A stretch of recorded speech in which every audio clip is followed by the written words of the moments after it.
Guys എന്താ സംഭവം? മാല ബൾബാണ് guys. Guys Christmas ഒക്കെ ആയിട്ട് നമുക്ക് എന്തെങ്കിലും കിട്ടുമെന്നൊക്കെ വേണ്ടി വന്നിട്ട് മൊത്തം വേസ്റ്റും കച്ചറയാണ്. ഓ ഗൈസ് എന്താ സംഭവം? മാല ബൾബാണ് ഗൈസ്. അമ്മേ കർത്താവ് കഴിഞ്ഞ്. ഗൈസ് എന്തൊരു ഭാഗ്യമാണ് നോക്കണേ.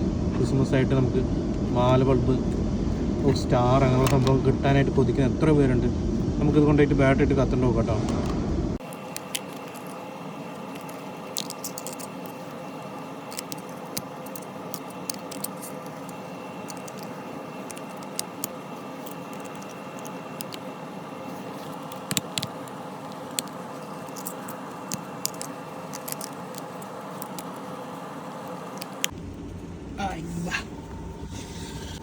പൊള്ളി സാധനം എൻ്റെ പൊണ്ണു കിഡില് ഡാറായിട്ടാണ് കേട്ടോ. ഒരു രക്ഷയില്ല. ശരിക്ക് ക്രിസ്മസിന് ഭയങ്കര ഹാപ്പിയായി ഗൈസ്. പൊളിച്ചു ഗൈസ്. ക്രിസ്മസിന് ഇതുപോലെ സ്റ്റാറും ലൈറ്റൊന്നും വാങ്ങാൻ പറ്റാത്തവർക്ക് വേണ്ടിയിട്ട് ഞാൻ ഈ വീഡിയോ സമർപ്പിക്കുന്നു കേട്ടോ. ഇതാർക്കെങ്കിലും ഗിവ് അവേ വേണമെന്നുണ്ടെങ്കിൽ ഞാൻ കൊടുക്കുന്നതാണ്. ഇത് ബാറ്ററിയിൽ വർക്ക് ചെയ്യുന്ന കാരണം നമുക്ക് ധൈര്യമായിട്ട് ഇങ്ങനെയൊക്കെ ഇടാം കേട്ടോ. അപ്പോൾ വീണ്ടും നല്ലൊരു വീഡിയോ ആയിട്ട് വരാം. ബൈ.